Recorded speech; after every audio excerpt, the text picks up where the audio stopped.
Bismillahirrahmanirrahim. Assalamualaikum warahmatullahi wabarakatuh.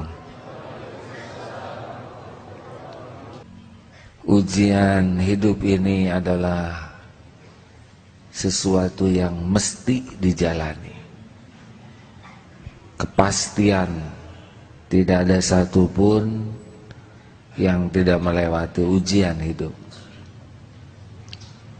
Ujian hidup sama sekali tidak berbahaya. Bahkan ujian hidup bagian nikmat dari Allah Subhanahu wa ta'ala. Murid yang akan naik kelas diuji, yang tidak diuji yang tidak sekolah. Orang yang beriman pasti diuji. Dan ujian sama sekali tidak berbahaya. Yang berbahaya adalah salah menyikapi ujian. Jadi jangan pernah takut oleh ujian hidup, tetapi takutlah salah menyikapi ujian hidup. Dihina tidak berbahaya.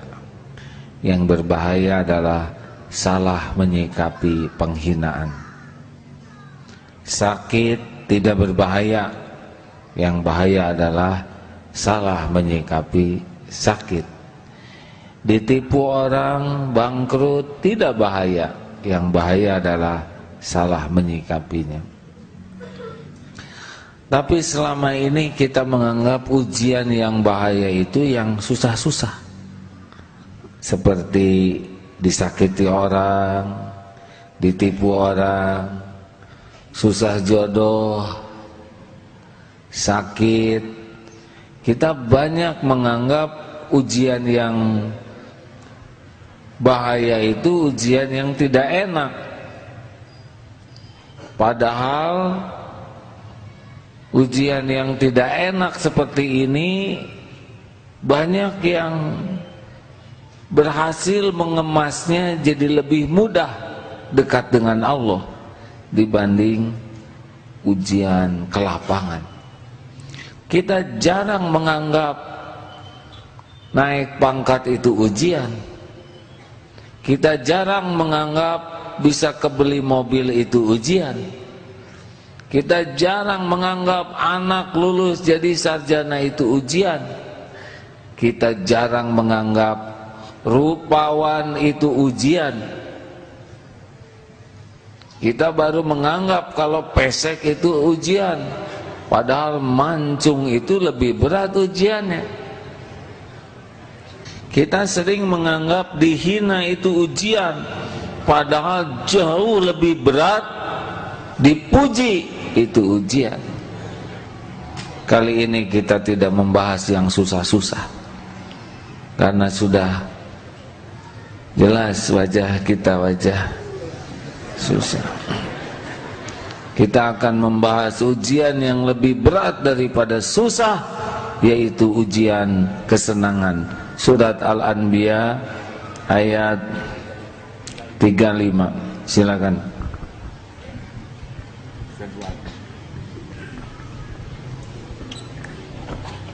أعوذ بالله من الشيطان الرجيم بسم الله الرحمن الرحيم ونبلوكم بالشر والخير فتنة وإلينا ترجعون.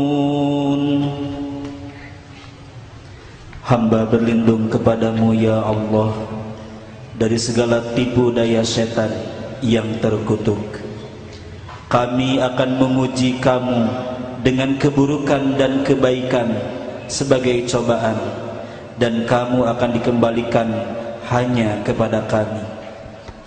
Surat Al-Ankabut ayat 2 dan 3. Ini adalah kemestian ujian bagi yang beriman.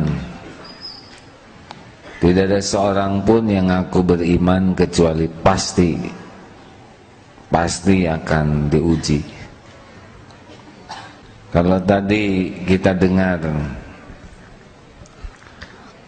jadi ujian dihina, ujian pula dipuji.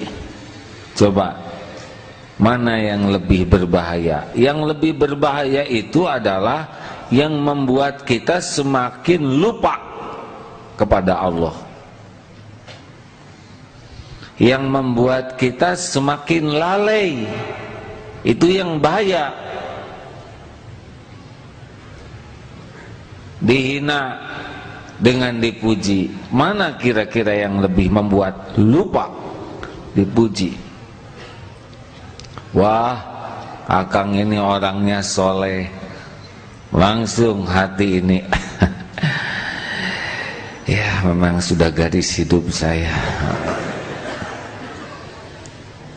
Langsung dia merasa dirinya soleh, dia lupa kepada aib, dosa, kemaksiatan, kebusukan hati, ketidakkhusyuan sholat, kekikiran, termakan oleh kata-kata soleh. Makanya Rasulullah menganjurkan kalau ada orang yang muji, taburi pasir itu wajahnya. Naluri kita senang dipuji, udah Allah yang nanam. Tapi harusnya senang dipuji ini senang dipuji oleh yang maha tahu siapa diri kita, Allah. Bukan senang dipuji oleh yang tak tahu apa-apa. Kan bohong kita. Orang yang muji kita karena dia tidak tahu siapa diri kita. Kalau tahu pasti batal mujinya. Benar? Kita dipuji orang karena Allah nutupin aib, nutupi dosa, nutupi kekurangan kita. Kalau Allah buka saja, termasuk ini nih yang sedang bicara ini, karena Allah tutupi saja. Kalau dibuka, mungkin bicara sendiri sekarang. Tapi pujian itu melenakkan. Dan kalau kita sudah termakan oleh pujian, kita tidak jujur, merasa soleh, merasa baik, merasa mulia, kita akan aktingnya, kelakuannya jadi sudah merasa baik. Kalau sudah dipuji, kita akan berusaha keras pujian itu ada terus karena enak. Jadilah hidupnya pemburu pujian orang. Kalau sudah sibuk hidup mencari penilaian makhluk, hakul yakin dekat dengan munafik. Dia akan terus cari jalan dengan penampilan, dengan omongan, dengan hartanya, dengan gelarnya, kedudukannya, agar terus orang memuji dia. Lalu di mana alhamdulillah yang dia katakan? Segala puji hanya bagi Allah, sedangkan dia tamak akan pujian. Bahayakah dipuji? Bahaya kalau salah menyikapinya. Pujiannya tidak bahaya, tapi termakan oleh pujian, ini yang bahaya. Ciri orang pecinta pujian mudah sakit hati kalau tidak dipuji. Gimana tadi ceramah saya? Ya lumayan lah. Kamu mah selera rendah, itu teh ceramah bagus tahu. Kenapa pakai nanya? Dia nanya sebetulnya bukan untuk diberitahu, tapi pengen dipuji. Silahkan beri saya masukan. Itu bau-baunya sih bau, nggak ada masukan buat akang, udah sempurna. Masa? Padahal saya keluarkan loh semuanya.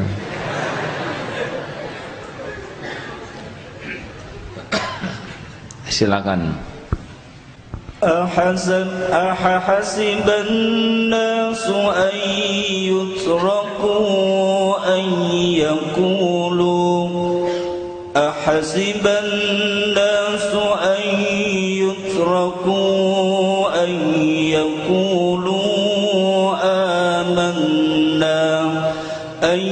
يقولوا آمنا وهم لا يفتنون ولقد فتنا الذين من قبلهم فليعلمن الله الذين صدقوا وليعلمن الكاذبين.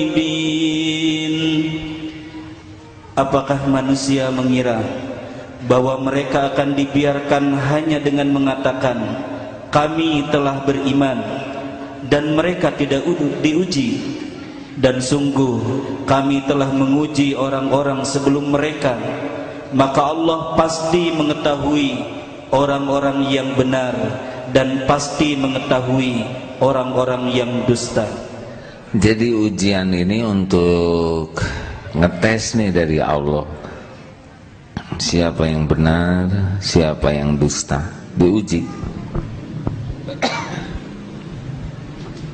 Kali ini kita sepakati ujiannya adalah ujian dengan kebaikan, khair. Kalau kita lihat iklan, langsung hadiahnya mobil mewah, rumah megah, perhiasan, mobil juga mobil yang paling bagus. Apakah yakin kalau punya mobil seperti itu bahagia? Apakah yakin punya rumah megah itu langsung bahagia? Lihat artis cakep-cakep, apakah yakin dengan penampilan indah, punya pasangan menawan akan langsung bahagia? Semua itu ujian.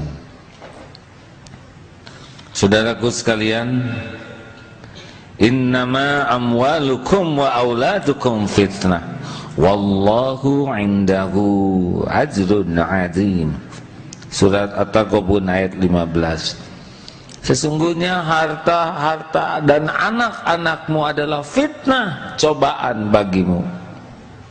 Sesungguhnya di sisi Allah sebetulnya pahala yang besar, ketenangan, kemantapan, kenyamanan hidup, bukan dari dunia berikut isinya.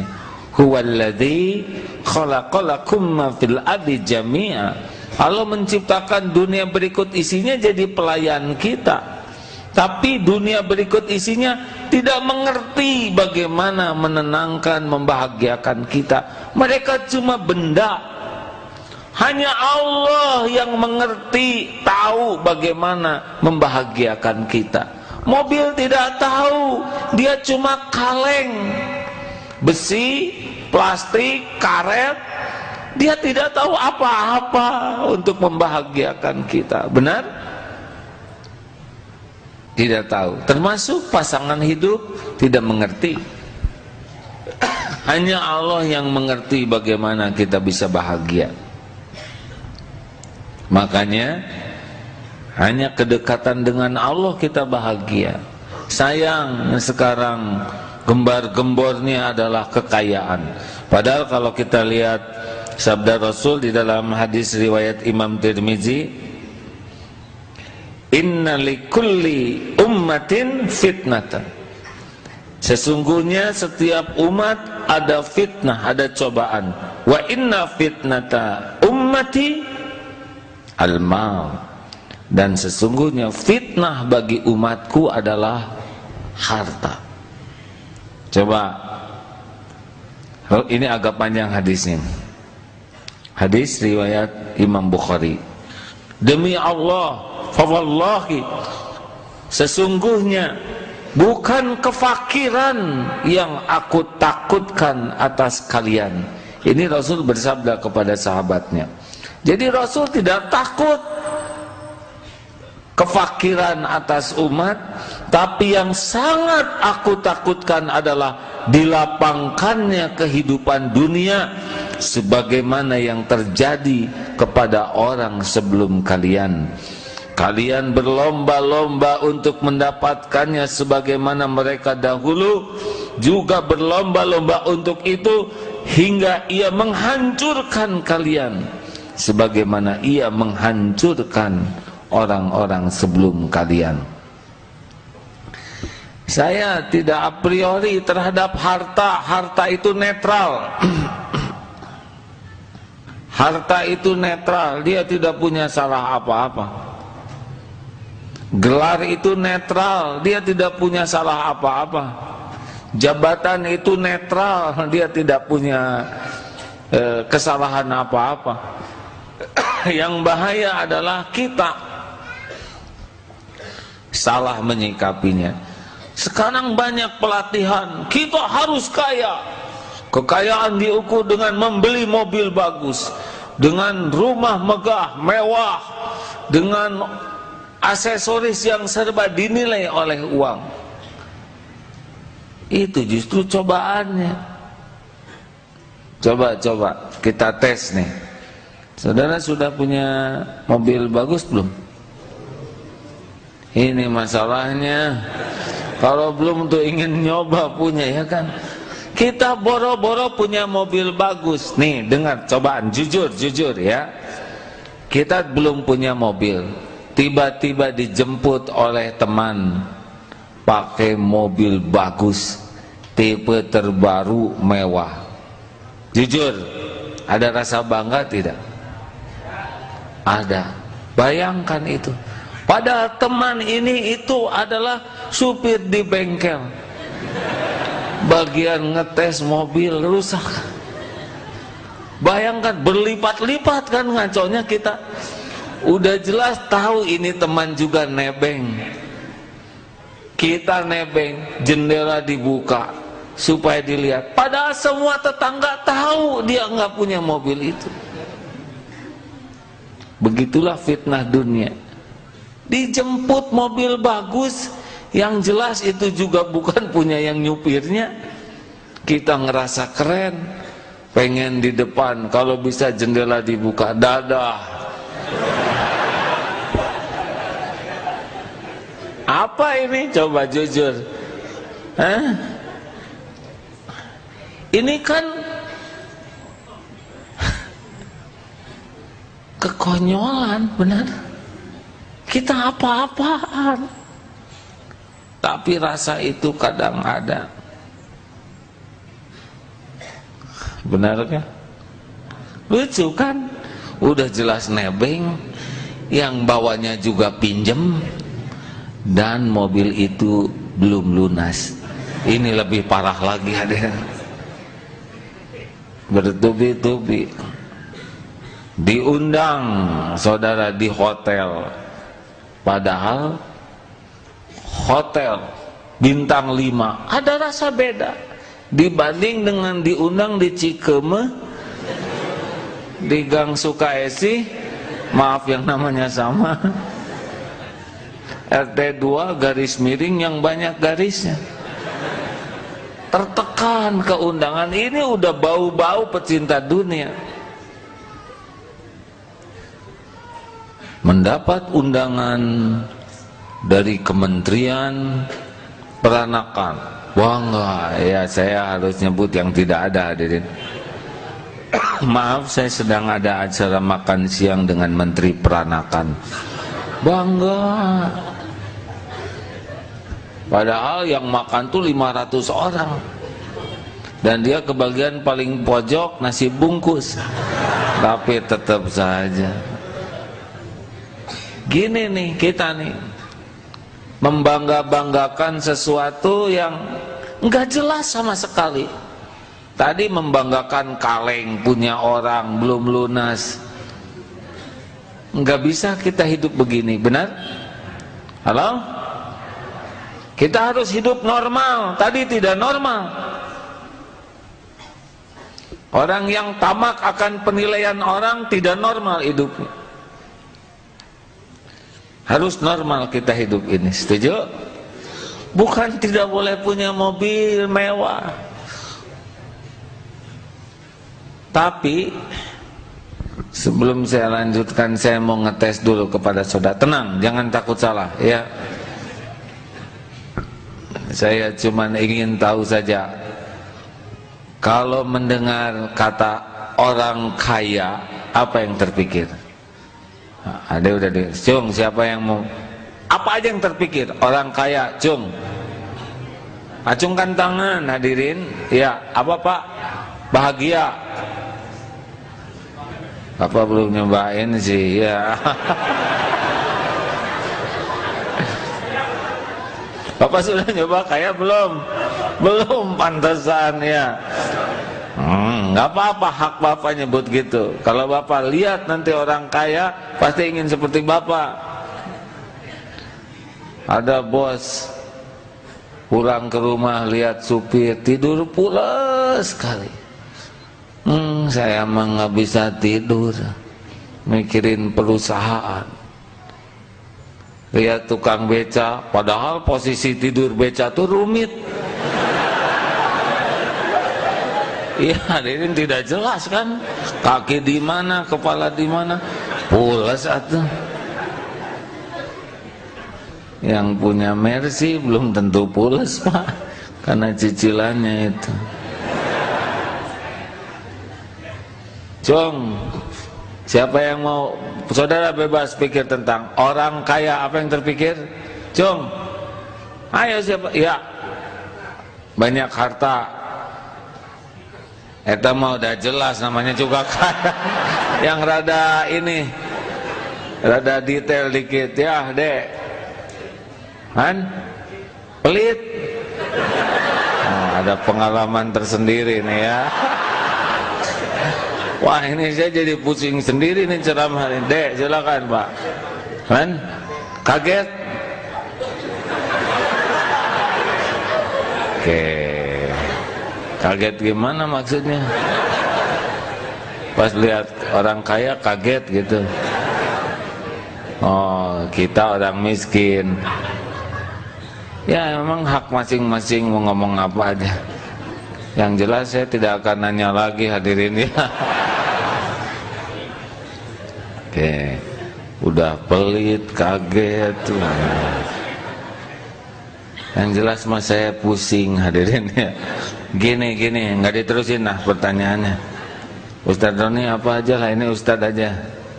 Kalau nggak dengar kaya, apa yang terpikir? Ustadz? Apa? Hiburan terus. Tuh, mulai pada bunyi isi hatinya. Pengen kaya tidak saudara? Pengen? Ya, saya bisa mengerti. Padahal itu ujian lebih berat, hisabnya berat, sombongnya juga beda. Wow, kalau lebaran, ini bukan berarti setiap orang kaya seperti ini ya. Ini mah kira-kira kalau kita aja ditakdirkan lebaran ngerental mobil bagus udah beda. Di jalan tuh lihat kolbak tuh. Emang tiap orang takdir beda-beda, tergantung amal-amalan kita. Kalau nggak hati-hati naik taksi mahal aja udah beda kita perasaan tuh. Masya Allah. Belum lagi riaknya, ingin dilihat orang saja, itu udah penyakit tuh. Belum lagi sombongnya. Sombong itu merendahkan orang. Di antara ciri kesombongan, batarul haq wa ghamtun nas, melihat orang lain lebih rendah. Belum lagi penyakit ujub, merasa diri beda dari yang lain, seakan dia yang paling sukses. Nanti cara bicara jadi beda kalau kita udah termakan oleh kekayaan. Kalau ada perlu apa-apa ngomong aja sama saya. Hanya ngomong emang. Nyuruhnya beda. Mungkin ada kebaikan lain yang bisa kita lakukan dengan kekayaan. Tapi apakah penyakit-penyakit itu bisa membuat kebaikan kita jadi amal atau tidak? Jangan-jangan sumbangan kita pun bukan untuk nyumbang, tapi untuk memperlihatkan kita ini kaya, saya ini dermawan, kamu ini saya tolong. Memberi itu tidak mudah, memiliki keikhlasan. Uang keluar, tapi niat ini tidak mudah diolah menjadi ikhlas. Ingin ketahuan dermawan, ingin nanti orang yang ditolong juga balas budi, ingin nyuap supaya orang tidak menyusahkan kita. Masya Allah, banyak ujiannya. Benar? Oh, tidak mudah. Punya harta, punya kedudukan, ini ujian lebih berat lagi. Oh, jadi beda, cara jalan juga beda. Jadi lebih diagung-agungkan. Ini jangan mikirin orang lain, hadirin. Kalau saudara diberi pangkat, jabatan, kedudukan, rasakan uraian ini. Jalan jadi agung. Bagaimana? Kalau perlu nanti saya bahas dalam sidang paripurna. Tenanglah. Semua urusan bisa dihadapi. Jadi kalem. Tapi beda lagi nanti kalau ada yang menarik jadi centil dia. Kalau di tempat diskotik mabok, tapi kalau di depan kalem. Dengan perempuan yang gak benar zina. Begitulah. Munafik itu kan beda-beda. Kalau tidak hati-hati jadi begitu, bunglon. Tapi di depan orang yang dianggap harus menghormati, dia berwibawa. Iya benar-benar. Tidak mungkin bangsa seperti ini. Ini bukan untuk menilai orang lain, hadirin. Siap-siap kalau kita nanti diuji. Saudara kan banyaknya masih muda. Jangan sampai nanti ketika diuji lulus udah beda lagi. Diuji dengan punya pangkat beda lagi, gelar beda lagi, harta melimpah, belum popularitas. Oh, makin ngangkat, makin dia tidak napak nih. Makin tidak kenal siapa dirinya yang sebenarnya. Makin tidak ngaku bahwa kita ini hamba Allah yang gak punya apa-apa. Makin tidak ngaku bahwa kita ini berlumur dosa, bodoh, hina, kotor. Makin tidak ngaku bahwa kita ini tidak berdaya tanpa pertolongan Allah. Melambung. Terus apa artinya semua itu? Apa saudara pikir akan bahagia? Demi Allah, tidak akan pernah Allah berikan ketenangan, kebahagiaan bagi orang yang melupakan Allah. Ala bizikrillah tatma'innul qulub. Makanya hati-hati. Jangan kasihan sama orang yang diuji. Maaf, pernah cerita ini. Di sebuah kampus ada keprihatinan terhadap Palestina. Puisinya sedih. Baik, prihatin terhadap Palestina, tapi mana yang lebih memprihatinkan? Kalau lihat bagaimana laki perempuan, padahal itu kampus pakai label Islam. Wah, desak-desakan, pakaiannya, sikapnya, ini lebih memprihatinkan ini. Di Palestina boleh jadi dibombardir begitu, hatinya nggak lepas dari Allah. Para penghafal Quran jauh lebih banyak daripada banyak TV. Kita tidak hafal karena hafal acara TV. Di sana TV susah, akibatnya fokus baca Quran. Tempat main susah, lebih banyak di masjid. Coba, kan? Kita kadang-kadang wah kasihan itu, prihatin, rumahnya sederhana, padahal lebih bahagia daripada yang rumahnya megah. Wah, itu kasihan tuh pembantu, gajinya paling berapa, padahal dia lebih bahagia dibanding majikannya yang pusing aja seumur-umur. Saudara, kerjanya cleaning service, pakai ngirung segala macam. Siapa tahu cleaning service itu dibahagiakan oleh Allah. Kamu pengen nggak rumah megah? Ah enggak, ngapain? Ngegosek WC segini aja udah pusing, apalagi ngegosek rumah ya.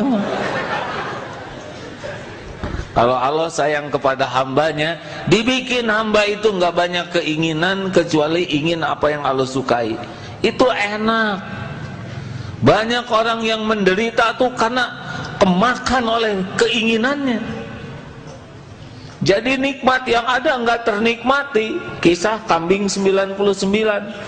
Dia sibuk memikirkan kambing tetangga, kurus karena ingin 100. Coba mobil baru beli, sebentar lagi keluar model baru, enak ini, padahal cicilannya 36 bulan. Selamat menderita orang yang disiksa oleh keinginannya. Hadirin, ini bukan muas-muasin ya. Bagi saudara-saudara yang ingin kaya, saya anjurkan udah batalkan keinginannya.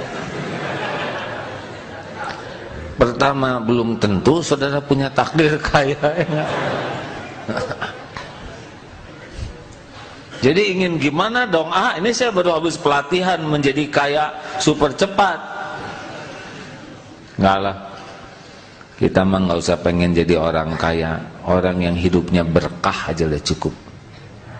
Sedikit mencukupi lebih baik daripada banyak melalaikan. Kalau berkah itu apa? Dunia manfaat, akhirat manfaat. Kalau berkah itu cukup.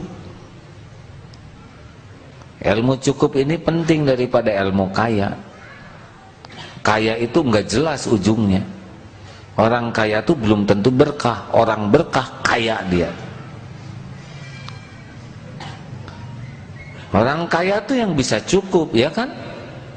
Buat makan cukup udah kaya tuh, berkah. Buat nyekolahin anak cukup. Buat bayar kontrakan cukup. Bosan ngontrak, pengen beli cukup. Lihat orang tua rumahnya harus diperbaiki, cukup. Bangunan masjid belum tamat, sedekah cukup. Mau ke Mekah cukup. Banyak yang mau ikut ke Mekah, bayarin cukup. Nggak penting istilah kaya, benar? Tidak penting sama sekali. Nafsu di sana tuh kelihatan kamu orang kaya. Coba pilih, mendingan disebut kamu orang kaya, kamu orang cukup. Saudara pengen sebut kaya, wajahnya nggak cocok dengan suara. Nafsu kita pengen dihormati, disebut orang kaya. Padahal Rasulullah sudah mewanti-wanti nih, kelapangan itu lebih bahaya. Hadirin, saya mohon maaf kalau cerita ini ya. Darut Tauhid sudah pernah menjalani episode bersahaja dulu. Awal-awal takdir Allah saya menjalani hidup dengan Darut Tauhid ini. Zaman belum terkenal, hijab terjaga, ngobrol ikhwan akhwat tuh begini dulu, jarang lihat-lihatan, zikirnya bagus. Lama-lama Allah menguji, mulai dikenal, mulai masuk televisi, mulai berdatangan tamu. Robah pesantren ini menjadi sangat tidak nyaman. Darut Tauhid robah jadi darut duit. Salah satu yang kejungkel tidak lulus waktu itu adalah yang ceramah ini. Mulai hampir di tiap TV. Lupa kekaguman orang, pujian, tamu berbondong-bondong, uang melimpah, perusahaan banyak. Waktu buat tafakur tidak ada, waktu buat berguru tidak ada, waktu untuk jujur melihat, kemakan saja. Dan tidak cuma yang bicara ini, degengnya juga ikut. Waduh, sulit mengendalikan pesantren ini. Maha suci Allah yang maha baik, yang maha mendengar, yang maha menatap, yang sedang memperhatikan kita. Untung diselamatkan. Beletak saja. Sebetulnya bukan beletak. Kalau lihat dari dalil wa iyamsaskallahu bidurrin, sentuh, bukan ditimpakan kemudaratan, disentuh. Memang sentuhannya bikin tersungkur. TV yang biasa muji dibalikan jadi biasa nyaci. Siang, pagi, malam, 2 bulan streaming atau kameramen yang biasa sopan, walah memburu kayak memburu buronan, sembunyi sini, masuk kamera di sini, diam di satpam. Itu Allah juga supaya sadar. Ibu-ibu yang tadinya berbondong-bondong kagum ngambek di mana-mana. Waduh.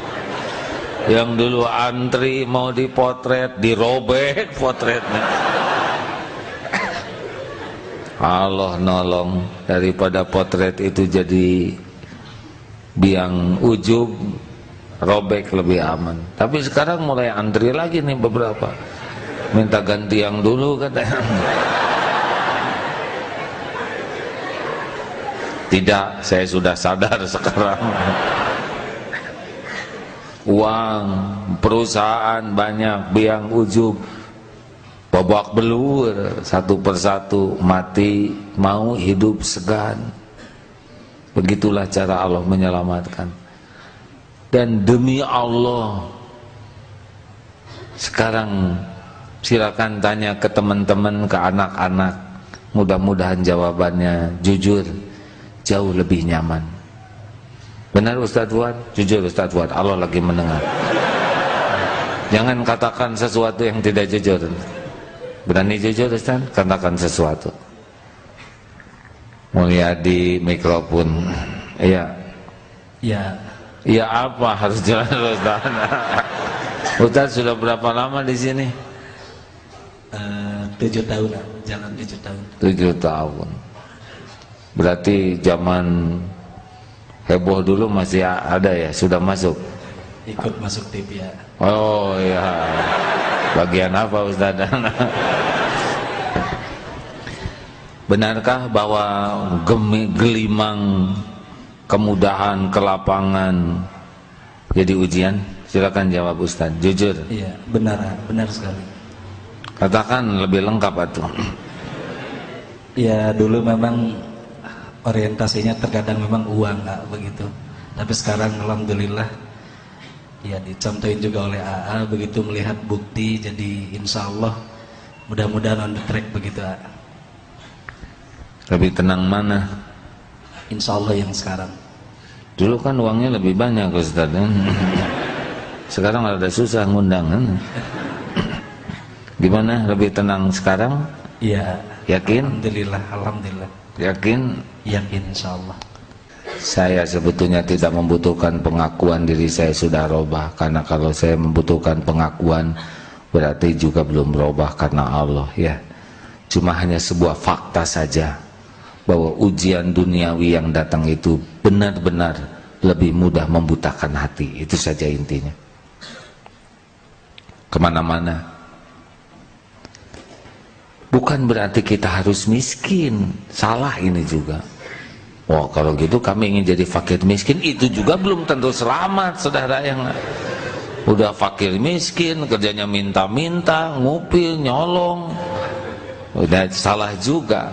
Kita mah terserah Allah, mau ditakdirkan kaya, takdirkan sedang, ditakdirkan bersahaja seperti ahlu sufah. Yang penting kita mah siap dengan ujian apapun dan harus lulus. Kalau takdirnya kaya ya seperti Abdurrahman bin Auf, kita siapkan diri menghadapi kekayaan ini. Makin kaya, makin banyak dermanya, makin tinggi ilmu, makin tawadu, makin merunduk. makin diberi kedudukan, makin berusaha kuat untuk tawadu, adil, amanah. Makin diberikan kemudahan, makin mudah pula dia untuk menolong siapapun. Jangan sampai jadi lupa bahwa ini adalah ujian. Datang harta, ini ujian ini. Baru jadi rezeki kalau kita lolos dari ujian ini. Mau dipakai apa ini uang? Potong dulu. Hak Allah. Kalau untuk keperluan kita, ingin atau perlu?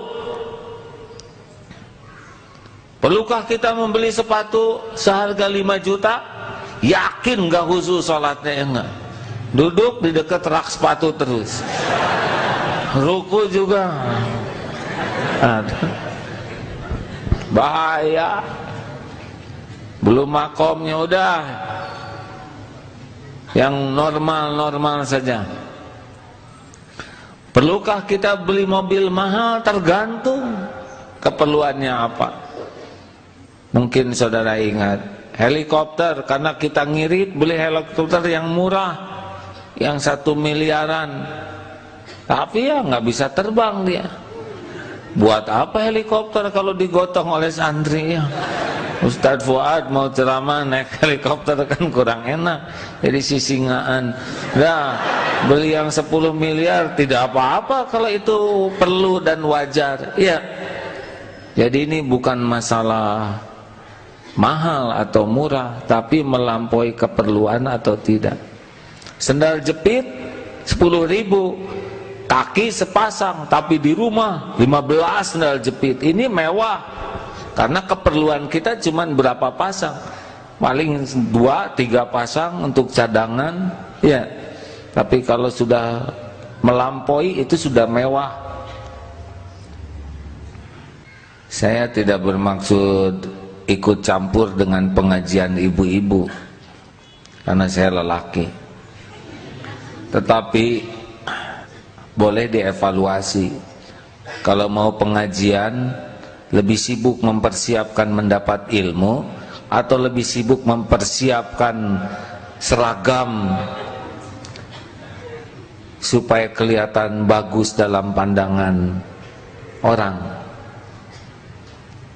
Yang belum punya seragam menderita menjelang pengajian seminggu sebelumnya, sibuk di pasar baru cari, karena malu ini seragam ini udah dipakai yang kemarin. Saya khawatir kalau orientasinya dengan seragam, lebih sibuk dengan penilaian orang daripada penilaian Allah. Bukan tidak boleh pakai seragam, apalagi kalau seragamnya makin model, makin rumit. Sedangkan setiap rempel itu disetrika 1, bagaimana kalau 200 rempel? Kan nyetrikanya lebih lama daripada wirid. Oh, berat. Orang yang lebih sibuk dengan penilaian orang, pengajian ciri khasnya adalah lebih banyak dipotretnya. Karena udah habis-habisan dandan, pengajian ingin paling beda. Bukan tidak boleh dandan, ya, yang proporsional boleh. Capek. Apalagi kalau sudah bermake up, pas adzan duhur cenderung tidak sholat. Karena ini dempul takut luntur. Ada yang pas adzan duhur masih ngobrol. Nah, untuk ini kita sebagai lelaki untung nih rada nggak pakai make up ya. Saya lihat tidak ada satupun yang bermake up ini. Kepada yang sudah bermake up udah tidak usah disusut, nggak apa-apa ya. Tapi hidup apa adanya jauh lebih nyaman, proporsional.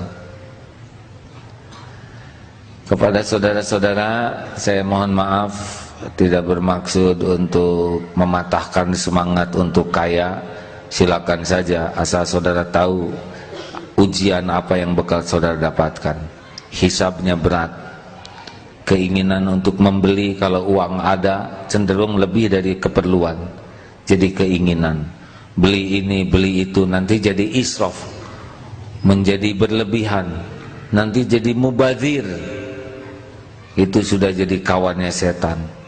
Belum lagi mudah berbuat maksiat. Ada yang dia taksir, langsung lancar pengeluaran. Orang tua sendiri tidak diberi. Oh, dia menjadi mudah sana sini karena ada uang. Kalau tidak hati-hati, banyak cobaannya. Belum nanti di akhirat. Oh, setiap rupiah pasti ada hitungannya. Rasulullah SAW suatu saat keluar rumah lapar, ketemu dengan sahabatnya juga lapar, bertiga waktu itu. Lalu ada sahabat yang begitu sukacita kedatangan Nabi. Sesudah menyediakan minum, langsung mau motong kambing. Sabda Rasul, jangan menyembelih kambing yang sedang mengeluarkan air susu. Akhirnya dipotongkan kambing jantan dan disantap. Lalu Rasulullah pun bersabda, kenikmatan ini suatu saat akan dipertanggungjawabkan di hadapan Allah. Rasul rumahnya biasa. Ada sahabat yang takdirnya kaya raya, Utsman bin Affan, Abdurrahman bin Auf, tapi hidupnya zuhud. Harusnya kalau saudara ingin kaya, mau apa yang terbayang sebagai orang kaya? Yang saya bayangkan adalah, kalau saya kaya, saya seorang yang setiap malam menangis karena takut hisab di sisi Allah. Saya makan secukupnya, berpakaian sewajarnya. Kalau saya kaya, saya akan lebih banyak bertobat dan minta pertolongan Allah agar saya kuat menanggung cobaan kekayaan ini. Kalau tidak, dia akan mengalami surat At-Taubah ayat 75-77. Ini suratnya panjang, boleh saya bacakan terjemahnya saja. Dan di antara mereka ada orang yang telah berikrar kepada Allah, sesungguhnya jikalau Allah memberikan sebagian karunia-Nya kepada kami, pastilah kami akan bersedekah dan pastilah kami termasuk orang-orang yang soleh. Maka setelah Allah memberikan kepada mereka sebagian dari karunia-Nya, mereka kikir dengan karunia itu dan berpaling. Dan mereka memang orang-orang yang selalu membelakangi kebenaran. Maka Allah timbulkan kemunafikan di hati mereka sampai kepada waktu mereka menemui Allah, karena mereka telah mengingkari janji yang telah mereka ikrarkan kepadanya, dan juga karena mereka selalu berdusta. Tidak mudah. Sekarang kita belum punya uang. Kalau saya punya uang, saya mau wakaf. Itu setan tidak diam. Ketika kita punya uang, wah saya yang berjuang nih, enak aja dia yang dapat. Sibuk ngurus uang, ke masjid makin telat. Siapa? Sahabat Nabi yang jadi lupa tuh gara-gara minta didoakan kaya. Sa'labah. Wah, itu minta didoakan kaya, didoakan dan jadi kaya, dan benar-benar repot. Ngurus kambing, wah repot. Tidak berjamaah, tidak bersilaturahmi, menjadi sombong. Berat ditakdirkan jadi orang kaya kalau tidak benar-benar kuat iman. Makanya jangan tergiur pengen jadi orang kaya. Tergiurlah menjadi orang yang takwa dalam posisi apapun yang Allah tetapkan. Mungkin saudara jadi konglomerat atau yang akhwat konglomerawati, nggak apa-apa, asal Allah yang ngatur. Kalau Allah yang ngatur seperti Abdurrahman bin Auf, nggak ada kekayaan di hatinya, walaupun semua di tangannya. Sama saudara juga nggak usah ingin jadi ulama. Hah? Kenapa nggak pengen jadi ulama? Kalau dalam otak kita ulama tuh orang yang identik dengan duniawi, kan enak kalau jadi ulama. Bayangkan kesana sini antar jemput, mau belanja orang pada mau bayarin. Enak jadi ulama, pulang ceramah ada yang ngasih amplop, belum lagi buah-buahan, belum lagi ubi, sayuran. Pokoknya saya mah enak jadi ulama. Nggak pengen jadi ulama dia. Dia pengen nyari dunia lewat gelar ulama. Nggak boleh kalau ingin begitu, kecuali kalau ingin. Kenapa ingin jadi ulama? Saya ingin jadi orang yang takut kepada Allah dengan ilmu. Saya ingin benar-benar hati saya selalu bergetar. Nggak ada dunia yang diingat kecuali kedekatan dengan Allah. Itu dunia datang nanti. Jadi sepanjang cita-citanya hanya sekedar kesenangan duniawi, adalah mending cita-cita jadi ahli takwa saja. Saudara pedagang ahli takwa sudah cukup, jujur, rezekinya berkah, udah. Kalau saudara garisnya jadi kaya nanti akan nyampe ke sana. Tapi Allah yang ngatur. Setuju? Kalau saudara nanti jadi menteri, menteri apa tuh yang di puskesmas tuh? Ya, menteri kesehatan, dan sampai. Kalau saudara nanti pasti ada yang punya garis ke sana. Kalau nanti saudara garisnya jadi jenderal, jenderal soleh, tawadu, sopan, siap, insya Allah. Wah, oke saudara. Jarang kayak gitu hadirin. Kalau garisnya nanti saudara jadi rektor, jadi. Tapi rektor tawadu, rektor soleh. Begitulah. Cita-citakanlah jadi ahli takwa dalam segala situasi. Hadapi setiap ujian lebih waspada, terutama kelapangan, kemudahan. Jangan menganggap sukses orang kaya, tapi sukses kalau menjadi takwa kepada Allah dengan kekayaannya. Kekayaan itu belum tanda kesuksesan. Ketakwaan. Inna akramakum indallahi atqakum. Goal kita adalah jadi orang yang dekat dengan Allah, baik dengan kesusahan maupun dengan kemudahan. Apapun yang Allah berikan ujian kepada kita, goalnya adalah kita jadi dekat dengan Allah. Itu goalnya, bukan kekayaannya. Setuju? Ada yang mau tanya? Pengen kaya enggak sekarang? Tidak. Kalau kaya hati mau, kaya ilmu mau, kaya amal mau. Kalau kaya harta tidak. Itu ada bukunya. Saya tidak ingin kaya tapi harus kaya. Itu dulu. Sekarang udah beda lagi. Tapi alhamdulillah, dengan tidak ingin tuh ternyata lebih cukup. Anak 11 itu biaya cukup. Kendaraan, alhamdulillah, tiap hari ganti-ganti mobil, tergantung yang jemput.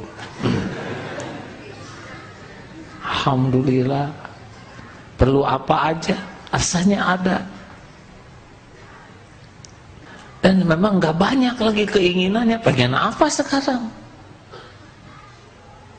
Sate, kolesterol, durian montong, asam urat. Sudah banyak dikurangi oleh Allah keinginan. Dan itu enak. Tidak banyak keinginan itu enak ternyata. Yang penting pas ingin, yang mau dikasih oleh Allah, itu paling enak. Mudah-mudahan saudara iri kepada kebaikan. Amin ya rabbal alamin. Dah cukup itu aja. Ada pertanyaan? Tidak ada? Alhamdulillah. Ini pengajian terakhir AA sebelum berangkat ke Mekah. Insya Allah tanggal 18 berangkat ke Mekah. Doakan supaya panjang umur, bisa kembali lagi bulan November awal. Tapi kita tidak tahu rahasia ajal. Kalau ya kalau Allah punya rencana lain, berarti ini pertemuan terakhir malam Jumatan. Gimana kalau saya meninggal? Enggak ada masalah, Darut Tauhid ini milik Allah. Ya, nanti Allah titipkan kepada siapa yang Dia kehendaki. Mudah bagi Allah. Dia pencipta, pemilik segala-galanya. Hanya saya berharap saudara istiqomahlah. Kalau mencari Allah, Allah tahu. Allah akan tunjukkan. Mudah-mudahan nanti makin banyak para pecinta Allah yang berkumpul, yang akhlul yakin, yang yakin sekali ke Allah. Karena keyakinan seseorang itulah yang termahal. Yakin itu menular. Kalau orang yakin bisa meyakinkan, orang ragu tidak pernah bisa meyakinkan. Hadirin, Allah yang Maha Agung, Maha menyaksikan segala-galanya. Wa huwa ma'akum aina ma kuntum wallahu khabirum bima ta'malun. Dan kami bersamamu dimanapun kamu berada.